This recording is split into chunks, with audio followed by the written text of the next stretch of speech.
बिस्मिल्लाहिर्रहमानिर्रहीम।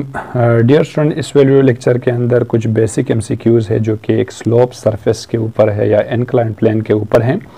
तो question number 1 के अंदर बता रहे कि two boxes, one of mass 20 kg and the other of mass 40 kg, यानी M1 हमारे पास है 20 kg और M2 हमारे पास बराबर है किस चीज़ के, 40 kg के इक्वल है। are sliding down a frictionless inclined plane that make an angle of 30 degree with the horizontal। दोनों केसेस में हमारे पास इट्स मीन θ1 भी 30 डिग्री है और θ2 भी हमारे पास कितना है, 30 डिग्री है। Their respective acceleration and metre per second square आप, तो यहाँ पर एक्सेलरेशन किस चीज़ के इक्वल होगा। देखिए अगर हम गौर कर ले इंक्लाइंड प्लेन पे, इंक्लाइंड प्लेन जो है हमारे पास एक इस तरह से एक सरफेस होते हैं जो specially used for lifting a heavy load के लिए यूज़ कर देते हैं। और यहाँ पर जो एक्सेलरेशन होता है, यानी इसके ऊपर अगर एक चीज़ को हम ऊपर की तरफ पुश करते हैं तो एक्सेलरेशन जो है ये a is equals to minus g sine theta के इक्वल होते हैं।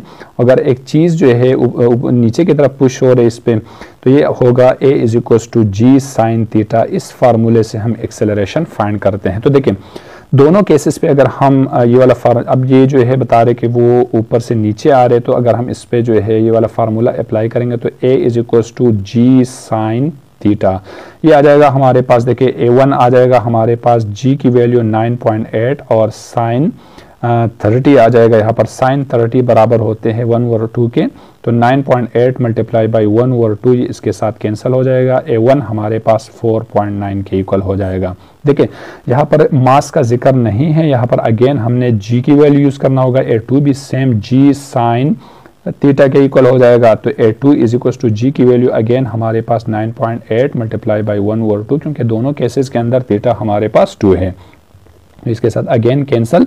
a2 भी हमारे पास 4.9 मीटर पर सेकंड स्क्वायर के इक्वल हो जाएगा। तो यहाँ पर जो करेक्ट ऑप्शन है वो डी है। क्वेश्चन नंबर 2 के अंदर बता रही कि a weight W can be just supported on a rough inclined plane by a force P either acting along the plane। देखिए फोर्स जो है प्लेन, एक प्लेन सरफेस पे लग रहे यानी हॉरिजॉन्टल लग रहे, और वेट जो है ये है हमारे पास वर्टिकल, यानी फोर्स जो है इस तरह से P हॉरिजॉन्टली लग रहे और वेट जो है ये है हमारे पास इस तरह से। वेट तो हमें मालूम है कि it's always in the direction of earth. तो देखिए बता रहे कि if phi is the angle of friction then P by W जो है ये किस चीज़ के इक्वल होगा। तो देखिए हमें मालूम है कि हॉरिजॉन्टल और वर्टिकल, यानी वर्टिकल और हॉरिजॉन्टल के बीच में जो एंगल है इसको हम जो है टेंजेंट से फाइंड करते हैं। तो यहाँ पर जो एंगल फाई है ये बराबर हो जाएगा किस चीज़ के, tangent pi is equals to tangent pi के इक्वल होगा, यानी sine phi divide by cos pi. तो यहाँ पर जो करेक्ट ऑप्शन है वो ए ऑप्शन है। क्वेश्चन नंबर 3, क्वेश्चन नंबर 3 के अंदर बता रहे कि a cyclist is going up with the slope of 30 degree, यानी एंगल हमारे पास है 30 degree, speed of 3.5 metre per second. इस साइकिलिस्ट का जो स्पीड है, इनिशियल स्पीड है ये 3.5 मीटर पर सेकंड है। ठीक है, आगे बता रहे इसके अंदर ही stop pedalling, how much distance will he move before coming to rest. जैसे रेस्ट पे आ रहे तो फाइनल वेलोसिटी हमारे पास 0 होगा, और हमें बता रहे कि डिस्टेंस जो है कितना ये तय कर रहे बिफोर कमिंग टू रेस्ट। जैसे अगर हम इक्वेशंस ऑफ मोशन पे गौर कर ले तो यहाँ पर टाइम नहीं है, तो हमने third equation of motion use करना होगा। और थर्ड इक्वेशन ऑफ मोशन हमारे पास है कि 2as is equals to vf square minus vi square. तो देखिए फाइनल वेलोसिटी 0 है तो ये वाला टर्म हमारे पास 0 के इक्वल हो जाएगा, और s is equals to minus vi square divide by 2a के इक्वल हो जाएगा।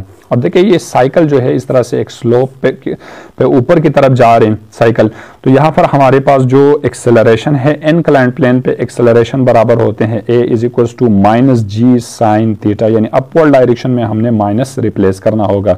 तो a is equals to minus g की वैल्यू 9.8 और साइन 30, तो ये आ जाएगा हमारे पास साइन 30 1/2 के इक्वल होते हैं। तो 9.8 multiply by 1/2 is equals to, इससे जो आंसर आ जाएगा minus 4.9 metre per second square आ जाएगा, यानी एक्सेलरेशन यहाँ पर ये है। अगर इसको हम इस वाले फार्मूले के अंदर रिप्लेस करेंगे तो s is equals to minus v की वैल्यू है vi इज इक्वल्स टू 3.5 का स्क्वायर डिवाइड बाई यहाँ पर 2, और a की वैल्यू है हमारे पास माइनस 4.9। तो देखिए ये माइनस माइनस प्लस हो जाएगा, और इसको अगर हम कैलकुलेटर से कैलकुलेट करेंगे तो s की वैल्यू हमारे पास बन जाएगा यानी s इज इक्वल्स टू ये आ जाएगा 1.25 मीटर डिस्टेंस, ये जो है ऊपर की डायरेक्शन पे तय कर रहे हैं, यानी डी ऑप्शन जो है यहाँ पर करेक्ट ऑप्शन है।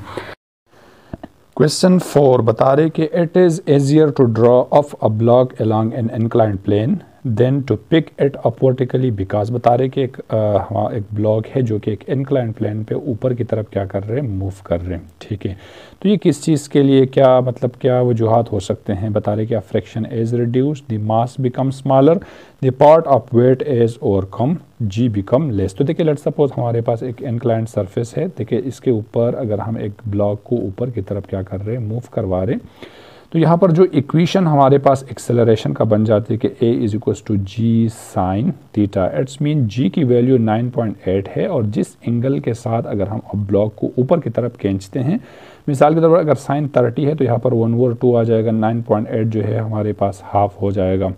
अगर किसी भी एंगल के साथ 45 से तो हमारे पास 1/√2 के हिसाब से जो है जी डिक्रीज हो जाएगा, यानी जी जो है क्या हो रहा है यहाँ पर रिड्यूस हो रहे। तो a part of weight is overcome जो है, यानी इंक्लाइन प्लेन जो है हम किसी भी वेट को ओवरकम करने के लिए यूज़ कर देते हैं। तो क्वेश्चन नंबर 4 के अंदर पार्ट सी ऑप्शन जो है करेक्ट है। क्वेश्चन नंबर 5 बता रहे कि हमारे पास जो है एक engine of motor car moving up 45 degree slope, यानी स्लोप जो है हमारे पास कितना है, theta is equal to 45 degree है, यानी स्लोप जो है हमारे पास 45 डिग्री गिवन है। With the speed of 63 kilometre per hour, initial speed है 63 किलोमीटर पर आवर स्पीड है। स्टॉप वर्किंग सडनली, इंजन जो है वर्किंग स्टॉप कर रहे, तो वी एफ हमारे पास फिर क्या होगा, 0 होगा। How far will the car move before coming to rest, यानी कितना दूर ये जो कार है इस स्लोप सरफेस पे ऊपर जाएगा बिफोर कमिंग टू रेस्ट, यानी हमने डिस्टेंस को फाइंड करना है। तो देखिए अब अगर हम देखिए यहाँ पर अगेन हमारे पास टाइम नहीं है, तो हमने third equation of motion use करना होगा, 2as is equals to v f square minus v i square.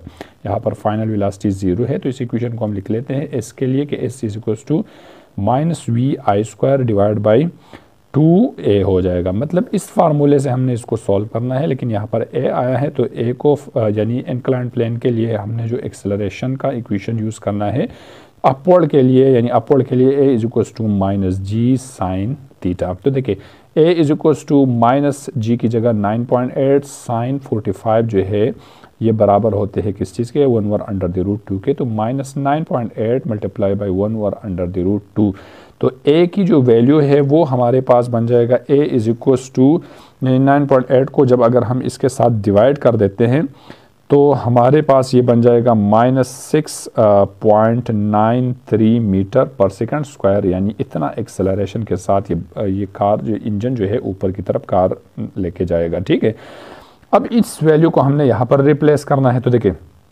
ये आ जाएगा s is equals to minus v i हमारे पास गिवन है। देखिए इस किलोमीटर पर आवर में है, तो इसको हम स्टैंडर्ड में कन्वर्ट कर देते हैं, 63 मल्टीप्लाई बाई 1000 डिवाइड बाई 3600। अगर हम इसको इससे डिवाइड करेंगे तो हमारे पास इसका जो फाइनल आंसर है ये आ जाएगा 175 मीटर पर सेकंड आ जाएगा, यानी इस मीटर पर सेकंड में 175 जो है इसके इक्वल है। तो 175 के ऊपर स्क्वायर आ जाएगा और डिवाइड बाई 2 इंटू -6.93, तो माइनस माइनस के साथ कैंसिल, इन दोनों को मल्टीप्लाई करके इसका स्क्वायर लेके इसको इससे डिवाइड करेंगे तो हमारे पास s जो है ये आ जाएगा 22.1 मीटर आ जाएगा। तो इट्स मीन यहाँ पर जो करेक्ट ऑप्शन है वो है बी ऑप्शन है। तो ये थे कुछ क्वेश्चंस इंक्लाइंड प्लेन पे। फर्दर क्वेश्चन जो है नेक्स्ट लेक्चर के अंदर डिस्कस करूँगा। अल्लाह हाफिज़।